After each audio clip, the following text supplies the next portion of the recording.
Not long ago, the 19th CPC National Congress officially put forward Xi Jingping's thought on socialism with Chinese characteristics for a new era. The Xi Jinping thought is a whole range of Xi Jinping's fundamental ideas and principles. Here I will discuss with you briefly his economic thinking to see to what extent it's new, fresh, and to examine its possible implications for China and beyond.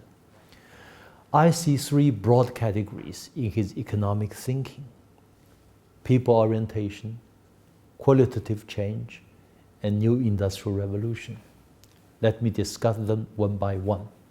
First, Chinese economic development should be people-oriented and should meet the needs of the Chinese people for better life, which also means providing better services for the people for their whole life cycle, from childbirth to elderly care and more, which means unprecedented more opportunities for development, for innovation, given the size of the Chinese population.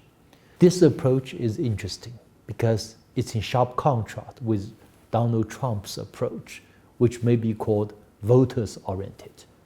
People-oriented economy and voter-oriented economy produce different results. The people-oriented economy is highly inclusive and brings tangible benefits to the vast majority of the people, which is the case of China over the past 4 decades. And the voter-oriented one leads to greater social division and growing gaps between rich and poor. Second, China's main economic objective is now to strive for better quality, better quality, better quality, rather than quantity. Quality is a key word for Xi Jinping's economic thinking. After more than 3 decades of rapid growth, China's economy has been transitioning to slower but higher quality growth, which is only natural for a country with such positive ambitions. Third, embracing the new technological revolution is vital for China's future success. So China embraces the bullet trains, the internet economy, and AI and renewable energies, making them the new drivers for the Chinese economy. China missed the first industrial revolution of steam engines and missed the second industrial revolution of electricity.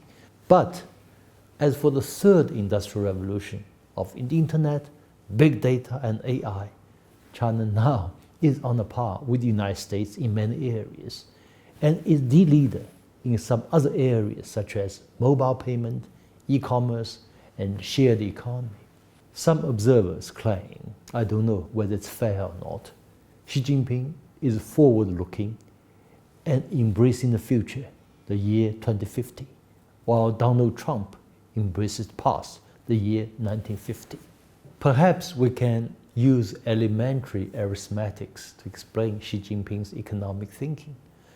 On the above 3 principles, we have addition, subtraction, multiplication, and division. Let's look at them one by one. First, addition, which means to increase targeted investment in emerging industries of strategic importance, such as renewable energies, information technology, new materials, and applying new technologies to traditional manufacturing. To increase the supply of better quality goods and services. Over the past 5 years, Xi Jinping has launched a large-scale, what he called supply-side structural reform. What does it mean exactly? We can use agricultural produce as an example. Rather than focusing on quantity, as in the past, there is increasing demand for green products. So China invests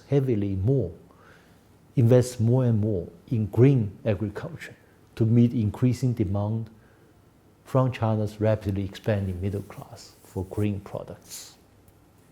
Number 2, subtraction, which means deleveraging to prevent financial real estate bubbles. Enterprises and local governments are required to lower their high leverage levels, and companies are required to cut excess capacity for lower-end products. The list goes on. And number 3, multiplication, which means to be innovative, to carry out innovations. Innovation becomes the driving force for China's growth, which indeed produces multiplying effects. Look at what's going on in China today. It's exciting. The internet revolution, WeChat revolution, e-commerce revolution, bullet train revolution, the list goes on, which have changed China and moved China to the frontier, to the forefront frontier of new technological revolution. China is the most exciting place to be if you care about new technologies and innovative economies. And number 4, division, which means the subtraction of subtraction, which means the deleveraging to prevent financial real estate bubbles by big margin, to close this kind of polluting factories with doubled efforts. In these years of global uncertainty, with rising protectionism and deglobalization, Xi Jinping and his new economic thinking provide certainty and confidence, which is good for China and for the rest of the world. Thank you.